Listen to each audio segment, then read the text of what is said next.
Welcome back to my channel. Today I wanted to tell you about Brandon and I's infertility journey, I guess. So I have some notes here right below. So if I'm looking down, I prepared this time and wrote out kind of everything that happened along the way so that I didn't leave anything out. So here is our journey in story form.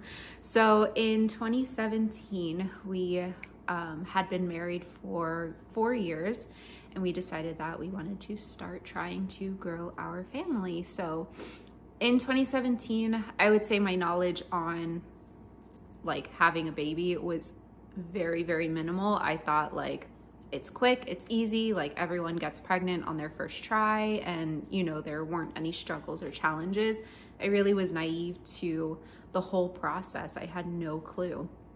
So I remember we were going on like a year in 2018, nothing was happening. And then by 2019, it was like I had started to finally read information and look up things on, you know, maybe why we're not getting pregnant or the timing of when we could get pregnant. And my mind started to open up to things like infertility and things that can contribute to that. So in 2019, we decided to go to a fertility clinic and just talk to the doctor about what the possibilities were and what could be going on inside of my body or inside of Brandon's body. So 2019, the summer, I think it was, maybe a few months before summer had started, Brandon and I went in and got checked. I had to have some tests done. Brandon had some tests done to see kind of what was going on. And I remember after those tests were done, the doctor just told us that we had unexplained infertility. And that was kind of like almost worse news than knowing like it's something with Brandon or it's something with me. I remember feeling like, okay, well, unexplained, like just imagine it's a big mystery. And if you get pregnant, cool. If you don't, we can't tell you why. So with this clinic, we decided to move forward with an IUI, which is artificial insemination, where like pretty much like they put stuff inside of me and we see if, you know, an egg fertilizes. So yes, I did have to take a trigger shot to kind of like help to release my egg in hopes that it would get fertilized. And once we had that insemination done, like I remember leaving the clinic that day kind of just feeling a little bit off because one, like the doctor that we had spoken to for the last month or two, like all of a sudden that morning, he wasn't going to be able to perform the procedure because he was out of town. So we had to have some random doctor that was a partner of the doctor I was seeing come in and, you know, complete the process. So that was a little bit odd to us. And then I remember that day feeling like super nauseous and just, I guess my nerves all hitting me at once of this possible, you know, pregnancy. So this was the summer of 2019. And I remember 2 weeks had gone by and I was taking progesterone at the time and nothing was happening. And like the clinic didn't really explain to us like, okay, this is what you're looking for. In 2 weeks, you know, you can take a test, and if it comes back negative, like call us. They hadn't explained anything like that. It was just like, all right, here's the insemination, like bye, pretty much. So I remember I was testing a few times after 2 weeks after the insemination had been done, and the tests were coming back negative, negative, negative. And I was thinking like, okay, like it could be a false negative because of the progesterone, like it could be throwing off the results. So I think I tested for a couple of days before I finally broke down and called the clinic. And when I finally called the clinic, they were like, oh, well, if you've had negative tests, like just stop taking the progesterone and your cycle should come back within a day or two. And I was like, what? So I remember getting off that phone and just like sobbing because they're pretty much telling me like, it is negative, the insemination didn't work. Like, you know, call us next month if you want to do another round and we'll try again. So I remember like just getting off of that phone call and feeling so broken and having no clue what the next step was going to be, whether or not we were going to continue with this clinic or not. So ultimately in 2019, we decided to stop going to this clinic and not I guess, just return because of the experience we had and just the heartbreak, and there wasn't clear, you know, directions on what to do. And then still, Brandon and I were learning about infertility and what could be happening. So fast forward to 2020 in January, we decided to switch clinics just to go see what pricing was going to be. And we went in there thinking like, okay, we're going to do a couple rounds of an IUI. And if it doesn't work, then, you know, we don't know what's going to happen, because IVF was definitely not in our budget at all. So I had heard from a friend of a doctor who was at this new clinic, that he was a believer. So I was like, right away, I knew I wanted to be scheduled to be seen with him. So we went in there and we brought like our past history, our results from the tests we had taken the previous summer. And as soon as we had sat down and we were talking with this doctor, I remember him looking at my results, and immediately he was like, this is endometriosis. And I was like, what is that? So he starts explaining what endometriosis is, how there's like extra scar tissue lining my uterus, and that it's causing pooling, and pretty much like the sperm is never going to get to my eggs after all these different studies that have been done. And I had told him how I had a history of IBS, which is irritable bowel syndrome. So like certain foods I would eat would have me running to the bathroom, and certain times like those foods would be fine. So I just always struggled for at least like 10 plus years with this, what I thought was IBS. And he told me, nope, endometriosis and IBS are easily interchanged and sometimes confused with each other. So because he saw my scans, he was like, I think that you have endometriosis. I don't believe that it's IBS. So let's start with a diet change. So that was the first thing that he had Brandon and I both trying, was a diet change. But in the talks of being at this clinic, this new clinic, he tells us that there was a study that was happening, and it was a study testing one medication but two different forms of it, so the forms of how they were going to be injected into the body. And he said that we could qualify for this. We could see if we qualified that day in the office with him. So in talking about possibly doing the study, he also had mentioned doing like an outpatient surgery for endometriosis to kind of drain out the extra scar tissue and see if that would help us. If we did a round of IUI, maybe that would clear up and, you know, allow my egg to be fertilized. So we proceeded to see if we qualified for this study for IVF. Now with that study, if we qualified, it was about 90% funded by the clinic and the study, meaning that we wouldn't be paying much out of pocket. It would be a couple, I think, of our doctor's visits, a few of the tests that we had to take, and medications. So instead of like $25,000 for IVF, we maybe paid close to, I don't know, like, what would you say? Brandon's over there. I would say about $3,000. He agrees to that. Over time, that's what we paid in total. So going from not having to pay $25,000 to only having to pay $3,000, we decided to go ahead and continue on and see if, you know, we qualified for this study. So just checking my notes here. With this study, I remember I had to do another HSG, which is where they were shooting dye up into my tubes to see if the dye poured out. And that's where the initial, I had come from the other clinic and the doctor had seen that there was pooling when that dye had come out. So this doctor wanted to do another HSG in order to see like if I was capable of possibly going through with IVF. And then Brandon and I both had to get blood work done to check like our history of any diseases or complications that could occur. With that, we found out that we were cleared. So there were certain, like, I don't know what to call them, I guess diseases that could occur if like I carried a chromosome or Brandon carried a chromosome or a trait. And through this long list of things they were checking for, Brandon and I didn't match up on anything, which meant that we could move forward with this study.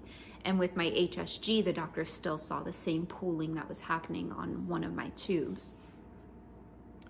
So in March 2020, we found out that we were able to go ahead and move forward with this study, but we all know what happened in March of 2020. The world shut down. When we heard that news, we were supposed to begin then, and at this time it had already been going on 3 years, close to 3.5 years of us trying. So knowing we were so close to seeing if we could start, growing our family, and then being told like, oh, we're on hold until, the government tells us we can begin. It was really heartbreaking. We waited over the next 7 months. I had to check in each month that my cycle began. I had to check in with my nurse and let her know that my cycle had begun and see if we were cleared to start our study. Sure enough, each month leading up to October, we were denied access to begin our study. Here's our little baby girl. Hi. She just woke up from her nap. So each month from March all the way until October, we kept getting turned down, and she kept saying like, nope, the CDC hasn't cleared us yet. We can't begin the study. So finally, in October of 2020, we got the clearance to go ahead and begin. Now, what this meant is that I was going to be put on birth control to kind of shut down my systems and get everything at a baseline to begin the process of like, how would you say, like growing my follicles to be able to be retrieved. So I started on birth control, and then I was also doing, hi,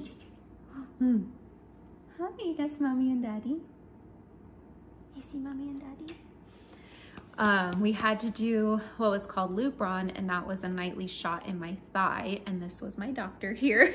Every single night he was giving me my shot in my thigh. I remember giving you those. I was always scared to, I was like, hopefully I'm not putting it too deep or like hurting you. Remember that one that burned you so bad? Yeah. It was on your stomach? Yep. Or your tummy? That started like, I had to do the ones in my thigh, and then I think, let me see. It's somewhere along in November, we had to start the study medication, which was 2 shots. So they were the same medicine, but different forms of them. One was like the classic IVF, putting like a liquid into a powder, shaking it and injecting it. And then the second one was a pen form where everything was just inside. I turned a dial, clicked it, and injected it. So Brandon had to do those every night for me, and then it picked up to 3 shots a night. So it was the 1 in the thigh and then 2 in the stomach, and the ones in the stomach started to burn, and they were very painful, and some nights I was crying. I didn't want to do the shots, but obviously like... I remember that. I remember that clearly. You're like, babe, come on, we just got to do it. Yeah, getting crying, it. like, do it fast, do it fast. I'm like... He hated it. I remember, do you remember that? I almost kicked him a few times because of the pain. Oh, yes. He's like, why are you going to kick me? I'm doing this. And I said, I can't help it. It was just like a reaction because the pain was so bad. I wanted to kick Brandon, but it wasn't his fault. Yeah, in his man. I'm like, what are you trying to do? I'm trying to give you this shot and you're trying to hurt me. I felt so bad. I told him it's not my fault. It's not your fault, but personal. It just, yeah, it hurts so much that I wanted to do it. So through those shots, I was getting the typical bruises that I had heard about, and then I was also super bloated in my stomach. So after that, then I began taking progesterone 3 times a day.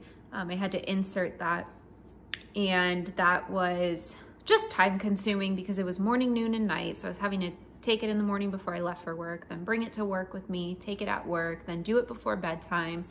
It was just a lot all in this whole process. When it came time for retrieving my eggs, I remember I had to have blood work done in office, and then that blood work had to be sent out, and that was where the official lab would give like a number result. So in the office, I remember whatever the number was supposed to be, it was 19. My nurse told me, and she's like, okay, usually like the lab we send it off to is a couple points within range, and I think it had to be like above a 21 in order to start that night. And she was like, it's a 19, but if it's about a 21, we won't be able to start this round. We'll have to wait.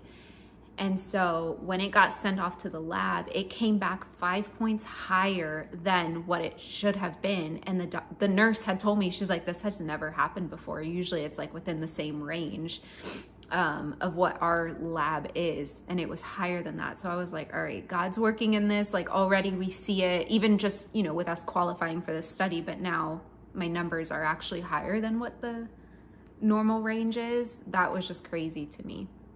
So it was time for the retrieval to happen. I remember, I think it was happening like the next morning, and I went into the room. I think I was put on... Sorry to cut you off. I'm sorry. It's okay. Mind you, during this time, I'm her nurse, the chauffeur.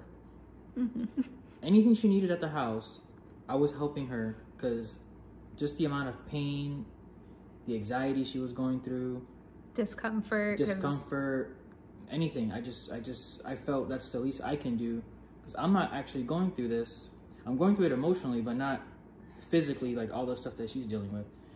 So yeah, it was very, very helpful through all of that. So that morning, I remember he took me to the clinic to go get the retrieval done, and he had to wait in the car.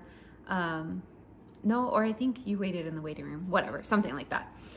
No, so I had to wait in the car until you were ready. Okay, he was waiting in the car, and for that process, like I was put under anesthesia to have the retrieval done. So they told me that afterwards they retrieved 8 eggs, which were great. And then over the next couple of days, they were watching to see how many of those eggs fertilized. Now, I had heard through different IVF processes how many eggs were retrieved and, you know, how many fertilized. So I just remember hearing 8, and I was like, this is what God has given us. Because I've heard like 16, 20, 21.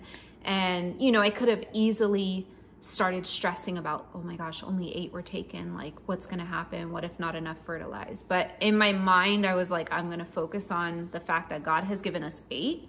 We're going to see what happens with these 8. Yep. Yeah. So out of those 8, we found out that 4 fertilized, which again, I could have freaked out. That's a low number, but I was like, all right, that's 4. That's great. We can do this. So we were given the okay. It was a couple of days later that the highest quality of those 4 was what we were going to place back inside of me. So they went ahead and they put that highest one inside of me, which is little Miss Everly here. She was the highest. Yeah, look at that face. She was the highest quality that was given back to us. It was excellent. And over the next 2 weeks, we were just praying and believing that God would answer our prayers. I wasn't stressed. I took it really, really easy because I was, again, bloated. I remember I was in pain from the retrieval. Like, I couldn't walk very quickly. I was not taking stairs at work. My teaching partners were phenomenal of picking up my kids for me, taking them downstairs so I could do the elevator. It was amazing. We're gonna pause. On November 27th, we went back to the clinic to have blood work drawn to see if HCG was present in my bloodstream, because that would signify for a pregnancy. So I remember we went early in the morning to go get my blood work done. And at the time, like, I hadn't felt any symptoms or anything like that, because again, I was taking progesterone 3 times a day, and that could lead me to have some pregnancy-like symptoms. But I was remaining calm and just didn't want to overthink anything or plan too far ahead. So that morning we went and had my blood drawn, and we were going to find out in a couple of hours. So I remember we left that clinic. We went and got my favorite food, Chick-fil-A. And as we were in the parking lot, Brennan and I were like, you know what? Let's go to Target. Let's go get like a shirt to announce, or like something to tell our families. So already we were planning in faith. We had no idea whether or not I was pregnant. I hadn't taken any pregnancy tests yet. And so we went to Target, and I got a little shirt that said, "Hello, baby." And then we got pacifiers too. While we were on the way home, we were driving, and I just so happened to open my email. And the first line that I see says, "Congratulations, you're pregnant." And I remember Brandon was driving, and I just start sobbing, and I said, "Babe," and I'm showing him my phone, and it says, "Congratulations, you're pregnant." And I'm crying, and I cannot believe it. Yeah, Brandon, we pulled off to the side for a second. He's like, "Wait, I need you to read this email to me." So we pulled off on the side, and we were reading it. And when we saw like what my number was supposed to be for HCG being present in my body, it was like way higher than normal. So we were like, oh my gosh, like everything worked out. This is a healthy pregnancy. And I remember asking like how far along I was, and they said, I guess because of the whole IVF like process and when the embryo was transferred and all of that, I was already measuring about 5 weeks and a few days. So that night, actually, we were going to see our families for Thanksgiving dinner. It was the day after Thanksgiving. And we had told our families that the following Saturday, like that next Saturday, we were going to be getting our tests done and find out. So little did they know, we found out a day sooner and we were gonna go surprise them. So I remember we went to my family first and told them the news with like my pregnancy test and little pacifiers. And then I remember walking into Brandon's parents' house, and I went straight to the bathroom and threw on the Hello Baby shirt, and they had no idea. And I just walked out to them with Brandon there and let them kind of like read my shirt and soak it in, and just tears all around from everyone. So we told our families that evening, and throughout my first trimester, I was still going to my clinic about every week to go and get an ultrasound and just check on how baby was doing, make sure that baby was measuring well, and make sure that everything was going, you know, according to plan. So around 13 weeks, I was released to go see my OB and get checkups with her. And then also within that time frame of the second trimester, I was also seeing a maternal fetal medicine doctor to also have like an in-depth, I kind of had 2 anatomy scans to get in-depth view of like her heart, her lungs, her skull, her spine, all of that, to make sure that there were no abnormalities due to being a part of this study as well, to make sure that the medication didn't form anything odd inside of my body. So I remember at 18 weeks, we had our anatomy scan, and that's when we found out the gender of our baby, and we found out that it was a little baby girl. And we were over the moon and started planning like how we were gonna tell our families. The only thing that was a little concerning at my OB's office was just the location of the umbilical cord where it attached to my placenta. So the doctor had described it as like, if my hand was my placenta, the cord typically will attach. The cord will typically attach towards the middle, and mine was attached towards the edge of the placenta. So they were just keeping watch on that for quite a while. And then I also had a posterior placenta. So I was able actually to start feeling baby girl's kicks around 16 weeks. Enjoy the noises of Brandon playing with Everly. But I remember I started feeling her around 16 weeks, and it wasn't, I was waiting for like those flutters that everybody talks about, that it's like butterfly wings and your stomach kind of like, ooh, like giddy excited. But I was full on feeling like twitches. That's how I would describe it, when like your muscle is twitching. That's what I started feeling. And then sure enough, like those were her little feet kicking away down in my uterus.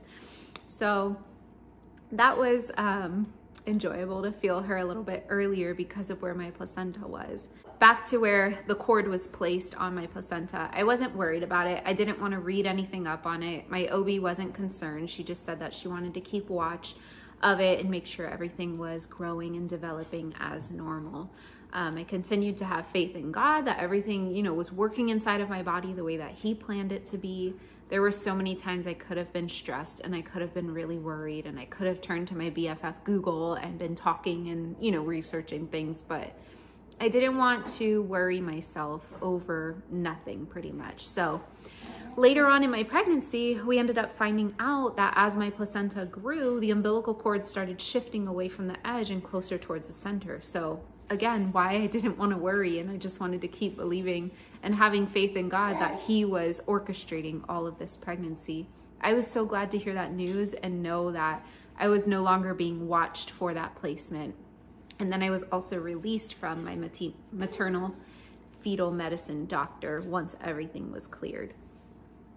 So I really feel like because I kept a positive mindset throughout my pregnancy, because I prayed and just really put all of my pregnancy in God's hands, that I was able to remain stress-free and remain calm. And I was truly able to focus on this pregnancy and not be miserable throughout it.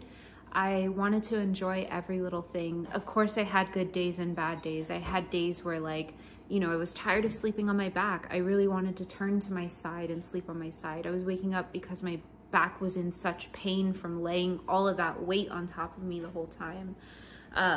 I was tired, I was sick, but I didn't want that to diminish, like, having this beautiful blessing inside of my body growing. When I think back of the possibility of even being able to do IVF, I give all of that glory to God, because there's no way Brandon and I could have ever afforded to pay out of pocket for IVF. No. Like, there was seriously no way. And it wasn't even in our talks of possibly doing it because of the price of it. So knowing, like, we walked into this office thinking, okay, let's do a few more rounds of IUIs. If nothing happens, then, you know, I guess, like, we're not going to get pregnant naturally.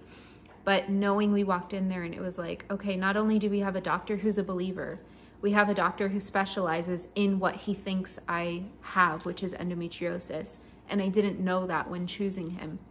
He tells us about a study that 90% of it is covered. You know, we're only going to have to pay for certain tests and visits and medications, which ended up, medication costed like nothing. I remember thinking like, oh, we're going to have to pay a couple $100s. It was maybe like one time we had paid like $45 for something. Nothing compared to what it could have been. So just thinking about how God's power was in this situation, his peace throughout my pregnancy and even just leading up to the IVF transfer, and then his provision, he provided for us. Like, I give all of that credit and all of the glory to him, because there's no way we'd be sitting here today with Everly if he hadn't been in all of this. So we are forever grateful, we're forever thankful, and just truly blessed that we were able to have this journey.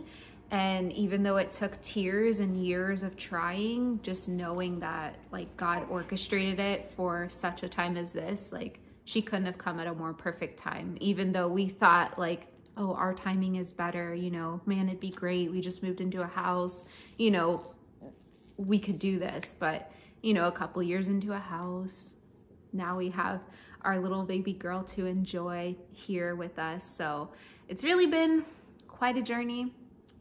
We always joke, we've got 3 more siblings waiting for her, possibly. You know, God willing, we're gonna have more in the future. Don't know how many, but we would like to have some more.